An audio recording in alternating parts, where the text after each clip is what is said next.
Hey guys, so today I already printed stuff out, but I need to cut things for the girls' homeschool this week. Really, mostly just today. I haven't printed everything. I need to go buy some paper, but I thought what better thing to do than to hang out with you guys, drink my latte, and cut some paper. So I'm gonna sit you up here, walk to the other side. Got my handy dandy old tripod.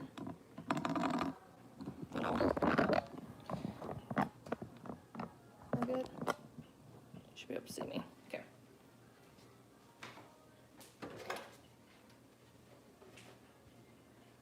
Hope you guys are having a great week so far. They lifted, or we're in stage 1 of quarantine, or going back to work and stuff and getting out and about. Me and the girls still have yet to go anywhere since March. I think it was the March 13th was the last time the girls and I ever went anywhere. So we're still going strong, and I'm kind of, where are y'all, Cricket?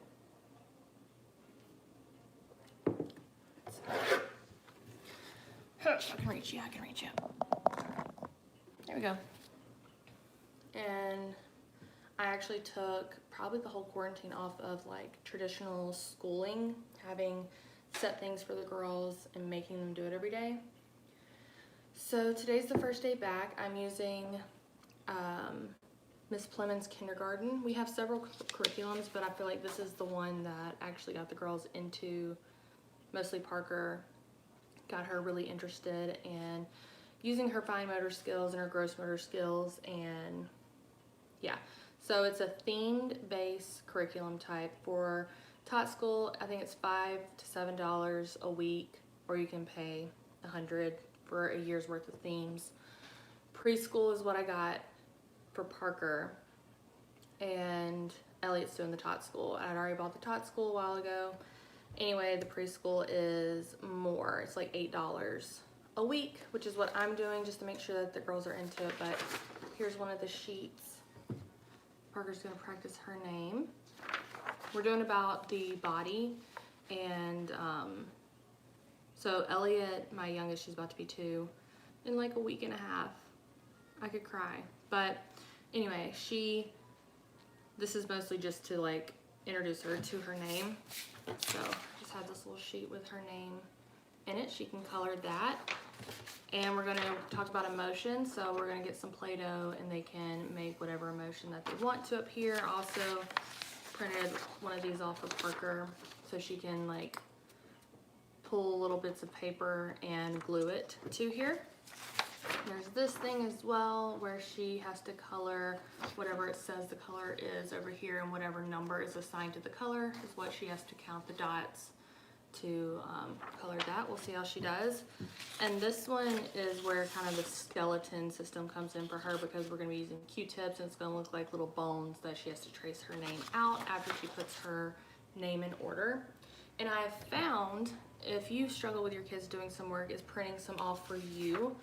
So I have my name, Mommy, on here, and I will be doing that with them, as well as an emotional card, and as well as this too. So for this one, I'll color this side by side with Elliot, and then with Parker, I will glue little pieces and show her so she can mimic what I'm doing, or she can do whatever she wants to with it.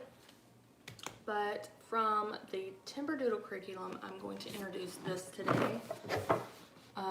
It's a geoboard game. Timberdoodle is a curriculum kits program. I'll leave these links after the live, but it's curriculum kits. So every grade, they go through like a bunch of different like popular developmental games, toys. This right here is from toddler line, so you have to stack like the cards. That would be for Ellie. Parker too, if she wants to, and this one has rubber bands where they have to outline the picture. So, yeah. We'll be introducing those to the girls today, but anyway, I'm gonna start cutting. That's one thing that I've learned with homeschooling, is that it's not about following one set thing. It's all about trying new things until it works for your kid, because all your kids are gonna be different, and I find that part of it fun.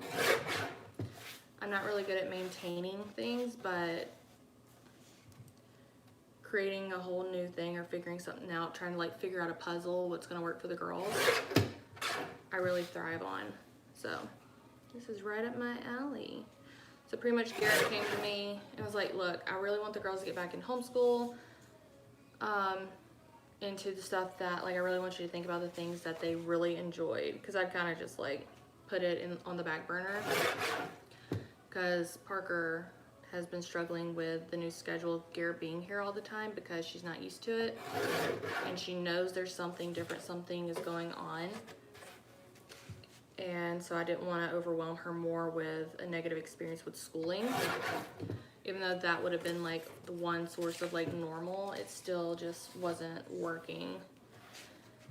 Anyway, so he was like, you know what, I'll do the laundry, the dishes, I'll do all of the stuff, the cooking, the meal prepping. Just focus on the girls. I was like, you don't have to tell me twice. So that's what we're doing. For this week at least, we kind of plan in 2-week parts. So we'll find out where we're at in 2 weeks if I'm going to go back to something else or whatnot. But yeah, Garrett is back at work and we miss him so much. It hasn't been that hard of a transition for Parker with him going back because it's kind of like we snap back into normal. But we miss him for sure. He's our rock, you know. He's the only man in the house, so it's definitely a big deal when he's not here. But I don't know about you guys, but for us, quarantine, yes, it was hard financially. And it was hard adjusting to the time and being stuck at home. But it was so good that it was a once-in-a-lifetime opportunity for us, for Garrett to be forced off of work. And Garrett's a provider at heart. He wants to be the one providing, and he wants to take care of the people he loves. And that's whenever he thrives and he's the happiest. And so he doesn't take vacation days. Very rarely will he even take sick days. He'll go in completely like nauseous. And, you know, it does catch up with you whenever you are in like constant work mode and you don't feel like you can catch a breath to breathe. But with quarantine, it forced him to take off practically 2 months of work. And even though it stressed him out the first month,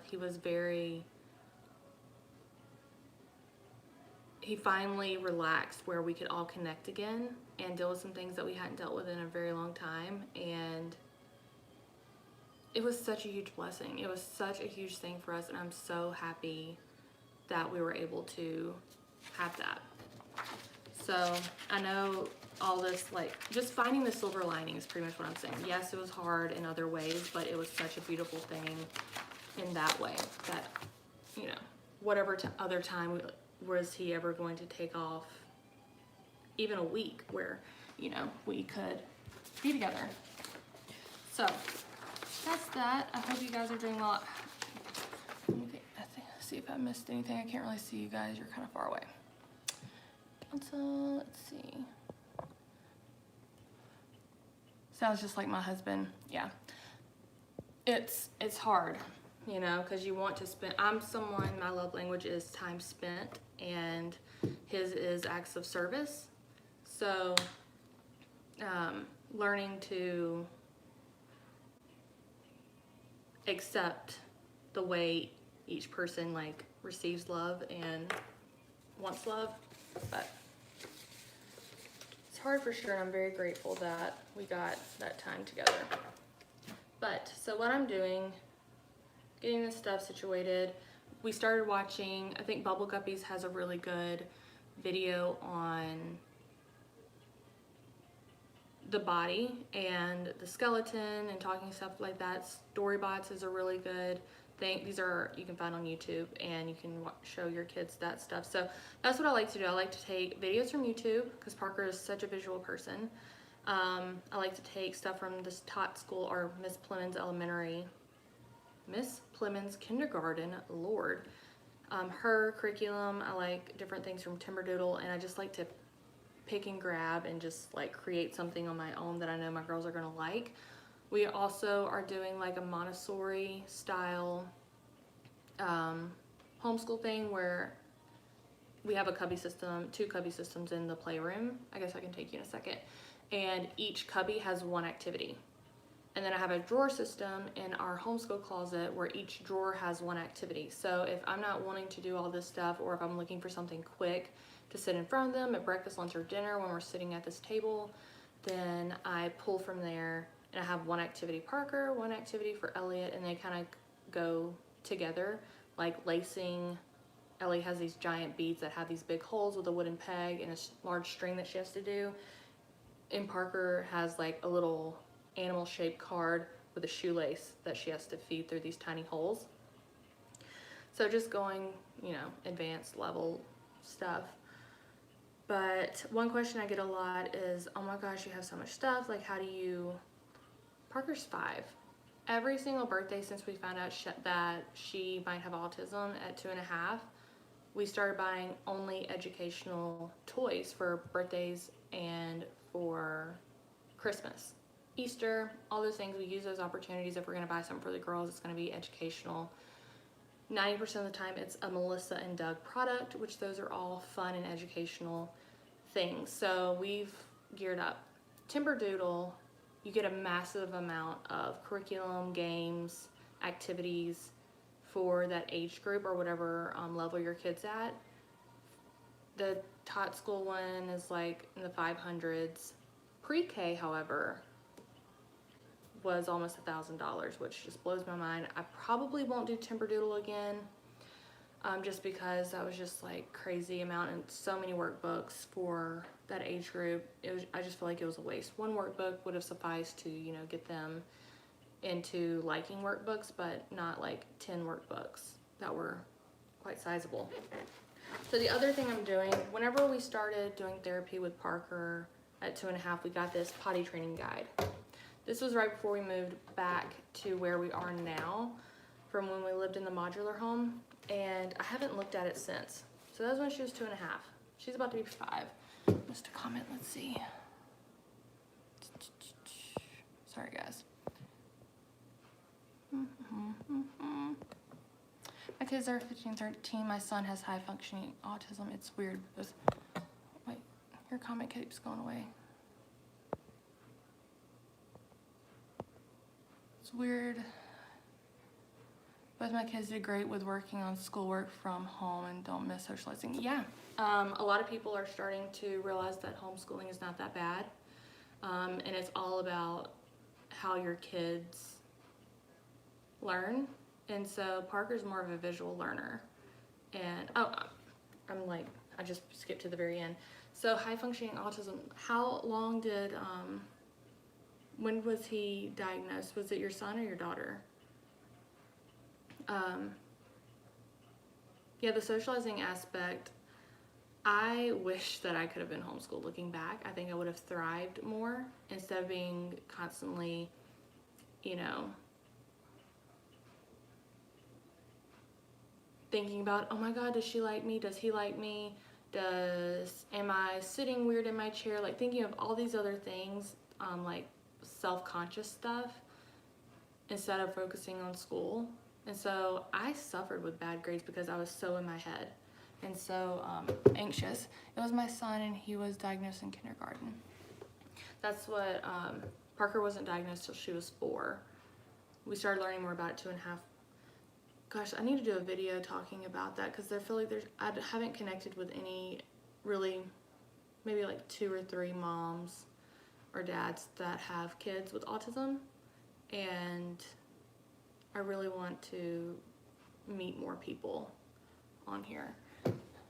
But he is doing great. He is learning how to drive. That's awesome. That's awesome. Making them be more independent. And see, that's one thing too, people that there's such a stigma about kids with autism, you know, they think, oh no, they can't do anything for themselves, but you can teach them. Now there are other kids that have autism, they have other things going on that might hinder them from doing certain things, but it can be done. It helps you learning everything that you can to you pretty much have to be a scientist and a therapist yourself, just so you can like watch your kids and see where they thrive and help them thrive. But I'm learning so much. There's still so much to learn. I mean, we've only been in this.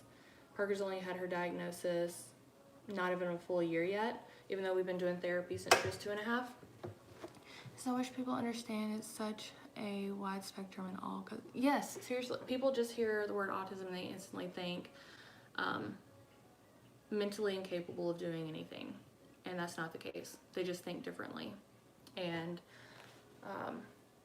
I think the world is getting better about understanding people's differences because of social media. There's also the bullying aspect of it, but I think people are, with social media, they're able to see more sides to the story, I guess, and people are starting to talk more about their differences and opening up that it's okay to be different, and it's okay to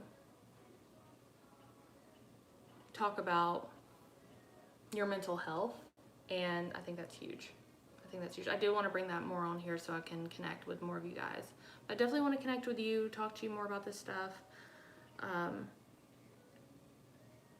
It's been a long road. We went through I think most people go through the stage of grieving the life that you thought you would have, but honestly,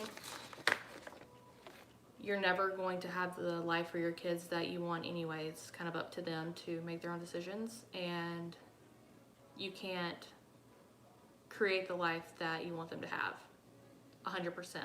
You can't guarantee that your kids are going to get married and have kids and give you grandbabies. You can't guarantee that they're going to go to college. You can't guarantee that they're going to be amazing people. You can't guarantee that they're going to be crappy people, you know, if that's what you're into. It's just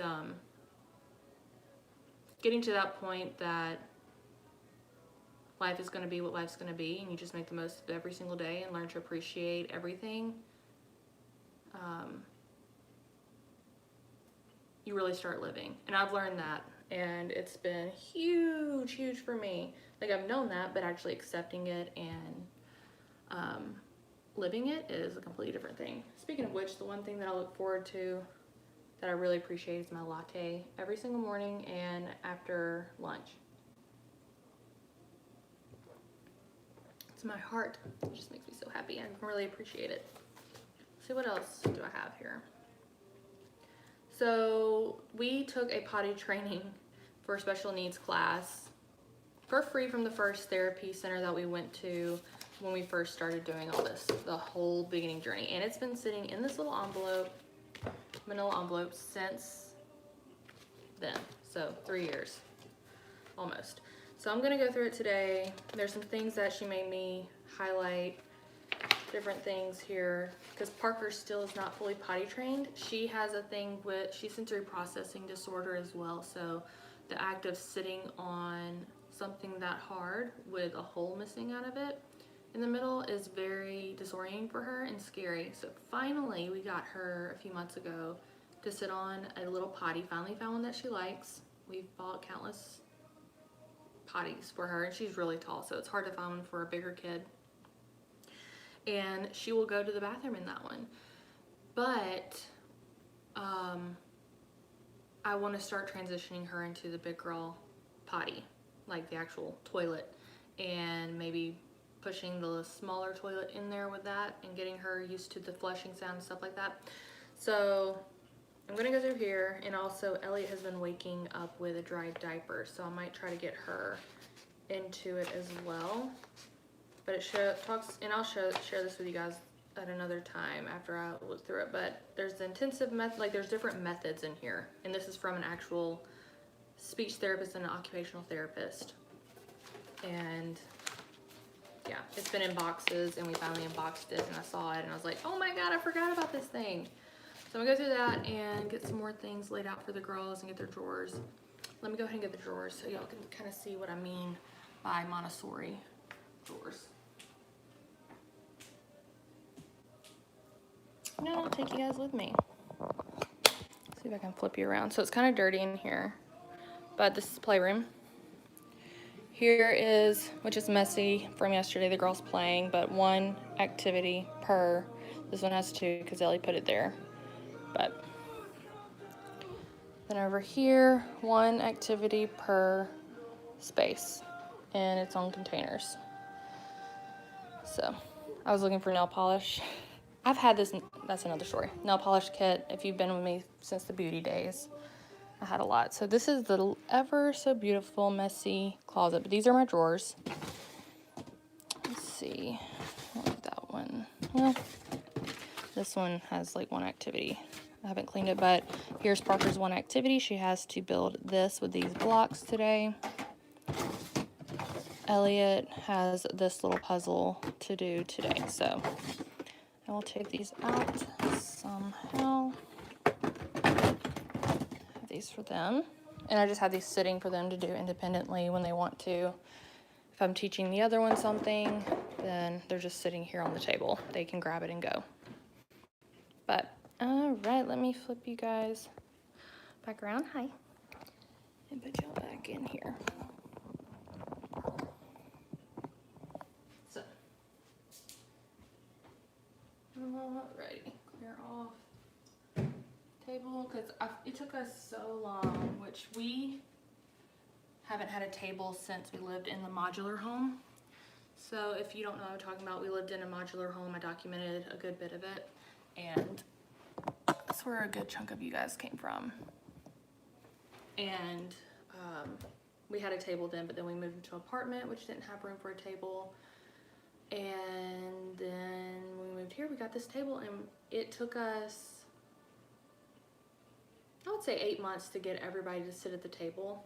With Parker's autism and sensory processing, her big thing is sound, and when Elliot started making sounds, they couldn't be in the same room with each other for a very long time until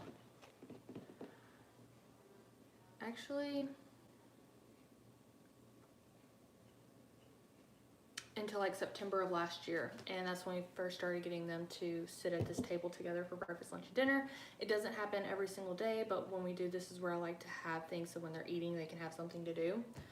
Done with the computer, done with this guy. Parker sits where you're sitting right now, so we'll put her activity in front of her. Ellie sits down here. Oh. There we go. And then I sit in between them. But Elliot, let's get her stuff. I need to get some Play-Doh for her. Have her stuff hiding. Parker's kind of iffy back and forth about how she feels about books and workbooks, since there were so many workbooks that came in that curriculum that really overwhelmed her. So I have to be very careful about presenting paper in front of her and to her. So hopefully my method of me printing out the same stuff for myself, she will be okay with. So I do get questions a lot, like, what are some of Parker's things? Most of her stuff is behavioral.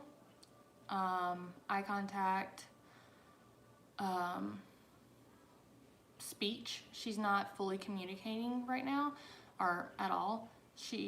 I understand her and I know what she wants, and I can understand the words that she is saying, but she has a pretty large vocabulary now. She's very intelligent. She knows her alphabet and her numbers all the way to, she can count to 38. She just can't, the communication is hard, like the back and forth conversation, not communication, is her struggle right now. And we've had therapists for such a long time, constantly either in-home therapy or going into a actual clinic, and she's thrived best on in-home therapy. But we were lucky enough to have some amazing therapists that came here. They saw Parker for almost a year. They saw us at the apartment and then at this house, and they have taught us so much. That's what you want to get, is a therapist that is going to teach you and be patient with you, so you can help do what needs to be done with your kids. And whenever we had the therapist, I was learning all this stuff, but I wasn't focusing on doing what I needed to do at home with her and replicating it. But since all this quarantine stuff happened, I was able to take a break from being taught constantly to and actually apply it. And she has thrived so much, because our insurance has never paid for therapy. Therapy is crazy expensive. So we've always had to pay out of pocket. And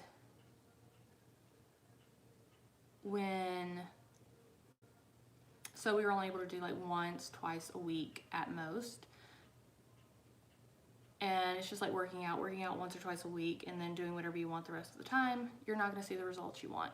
And so with therapy, it's kind of a every single day, day in, day out type of situation that needs to be done. For Parker, at least. Some kids thrive on just once a week and they do really well. But with Parker, she needs like her entire day has to be about therapy. And a lot of it is walking away when she's feeling overwhelmed. Oh my gosh, the amount of times that we've done weighted blankets and weighted vests and then tightening vests, like they're like Under Armour, but like they hold, and different types of vitamins and supplements and essential oils and different techniques to help her calm down, massages, like all the different pressure points. We did all that stuff for years and none of it worked for her. Like I could wrap her in a weighted blanket for 2 hours and she would have the same level of anxiety and screaming and kicking and trying to free herself from me as she did at the very beginning of the 2 hours started. And it's exhausting for everyone, mentally, emotionally, all that. It's exhausting. So the best thing for her we have found is letting her calm herself down in a room where there's no excess sounds going anywhere, having a lullaby or something on that she really enjoys and helps soothe her. And that is the best thing for her. So now we've gotten to a place where she only needs one quiet time a day. When her environment changes, that increases a lot. But we have our playroom and I'll just put her in there with a little lullaby playing and she can sit in the bed under her weighted blanket and calm herself down, or she can look out the window, she can play, you know, just kind of be by herself. I mean, I personally thrive on solitude. I need my time too, and so she does too. You know, she's home with me and Elliot all day, every day. Rarely do we get a moment apart. Garrett will sometimes take Elliot to go do something with her, and sometimes we'll take Parker, mostly it's Parker, and do stuff with her to get her out of the house. But we're here all day, every day together. So she needs her time away. I need my time away. Elliot needs her time away. Not so much Elliot. Elliot could be like in the center of everything and just be like the happiest kid ever. She's my little extrovert. But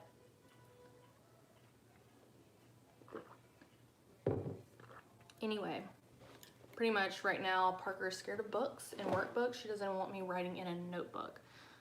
If she sees me, she'll run over, close it, push it back, and then take me out of the room. You would think that I used to beat her with books, but I think it just overwhelmed her because with me teaching out of a workbook, I was talking so much and there were just so many of the workbooks. It was just, I don't know. So then I started like ripping paper out and presenting to her that way where it's a sheet of paper to do, but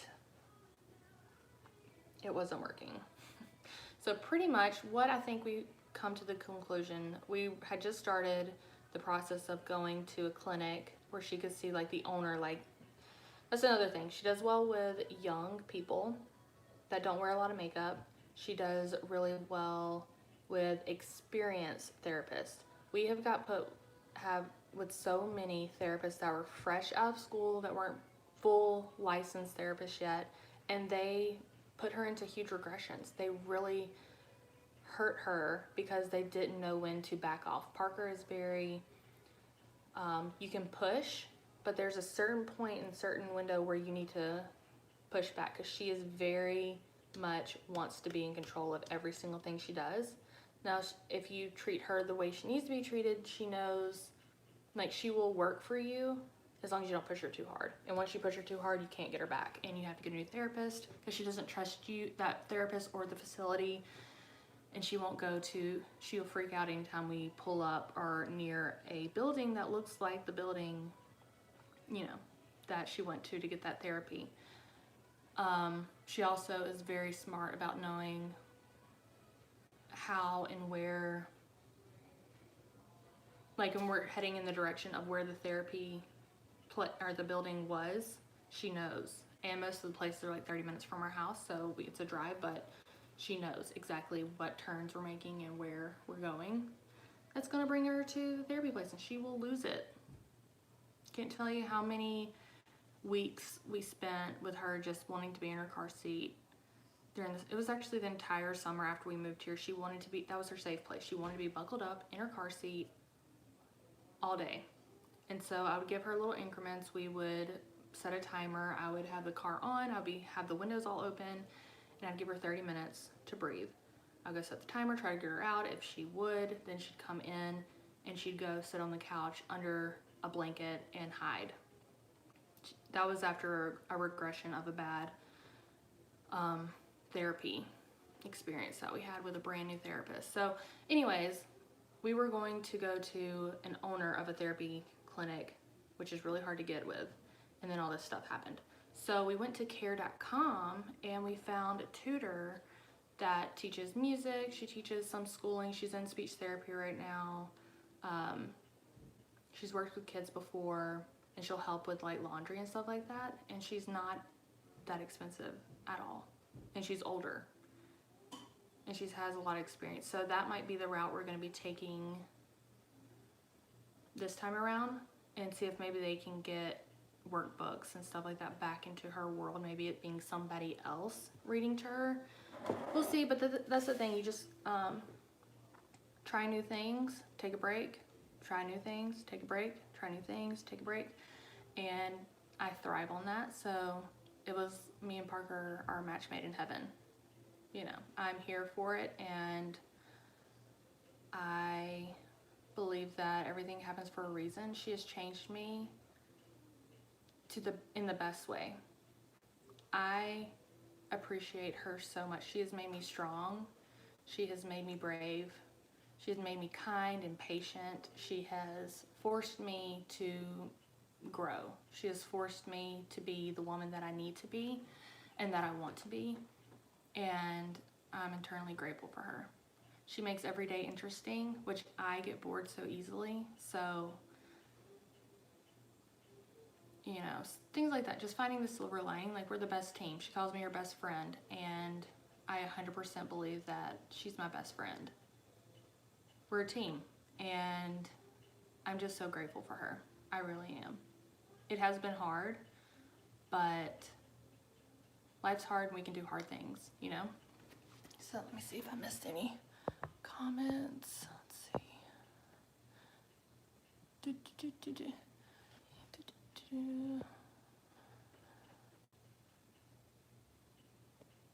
It is a lot sometimes to process. It really is. When you're in the very beginning stages of it, it's so overwhelming. Schedules are a lifesaver for us. Yes, schedules are amazing. I printed off a visual schedule for her, and I need to, like, I laminated it. I put Velcro on it and all the things. Is that what you're talking about, a visual schedule? When he was...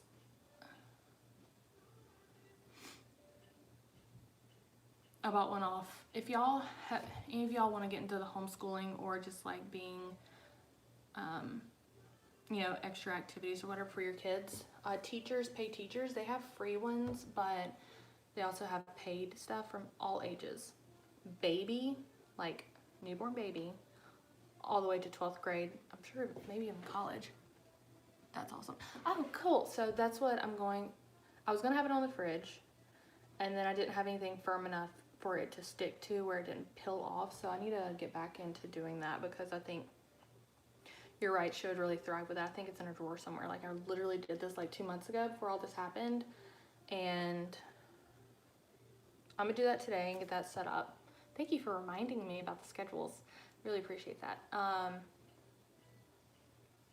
And see how she does that, because she has these little moments where she's a very fight or flight. There's no in between with her. If she starts getting worried, she's like darts. She's a darter. And she starts getting worked up. You can hear it in her voice, gets shaky. Yes, we still do it. That's awesome. Okay, so I really need to... Did you teach him it, or did like a therapist teach him how, or did he just like pick up on it with the visual schedules? That's one thing I have struggled with really bad in the past that I think have hurt her, but then therapists have said that it's not so bad, is it's okay to explain things 100 different ways to your kids because they learn it different ways. Like I'll call the toilet a toilet, then I'll call it a potty, then I'll call it the bathroom.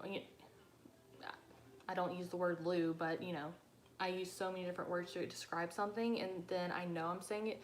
I'm not repeating the word that I used last time, and so I stumble on myself, and she gets flustered when I do that. So having confidence in what I'm talking about has been huge for her, so that I need to make it I need to explain it in the shortest way possible, I think, with her. I'm sorry, I'm going through the thought process with you guys, and I apologize. But I'll check back with y'all and let y'all know how it goes. But I just went to teacherspayteachers.com, and you can buy anything from visual schedules to full curriculums to little worksheets, coloring pages, math lessons,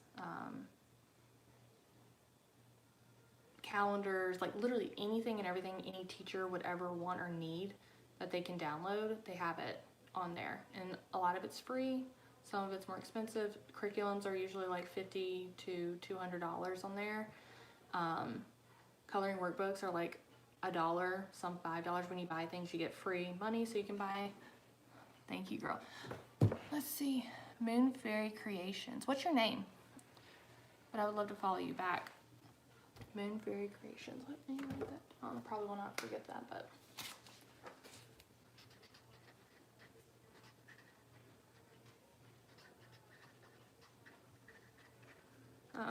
I do want to talk more about this on here. Yeah, but I am going to I just need to get Play-Doh for their emotion cards, and then I need to find the crayon black, brown, gray, blue, and green for Parker's thing right here. I need to get some paper and glue stick for her to tear apart, and some Q-tips with some Elmer's glue so she can draw her name on here, which we have all these things. We went to Hobby Lobby and Dollar Tree 2.5 years ago and we were like, okay, we're gonna spend $200 on craft items, and we have not run out yet. We bought a bunch of paint. They're all on sale. It was like 50% off all the paint brushes, glue, craft paper, which the Dollar Tree is a great place for craft paper. It's a great place for different puzzles, little books, coloring books, rulers, classroom accessories if you want that. Did I say puzzles? They have a lot of stuff, a lot of craft stuff at like Googly Eyes,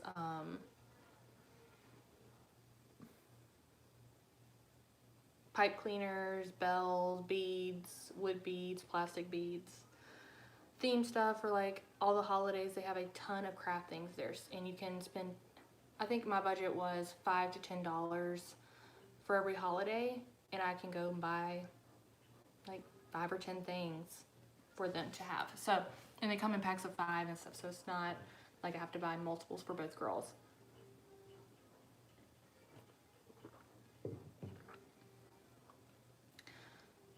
But yeah, that's all I'm gonna do now, and I don't even know what time it is. But I need to go get Parker up. I get her up to make sure that she has Jessica Greenlee. Jessica, so nice to meet you. Thank you for sharing with me about your son. That means so much to me, meeting other moms out there. Because definitely, I guess, a club, you would say, even though a lot of our kids don't do the same thing or go through the same things, it's still, you know, still very different from what other people, because the judgment, you know, learning so much, which I think it's good to learn so much about your kids and how they should be, what they need to do development-wise. Anyway, whether they're typical or atypical, neurotypical, or am I saying that right? I don't know, but I'm writing Jessica. Alright guys, so I am gonna go and finish the stuff and go get Parker up because I get her up 30 minutes before Elliot so I can have my time with her and she knows that she's loved.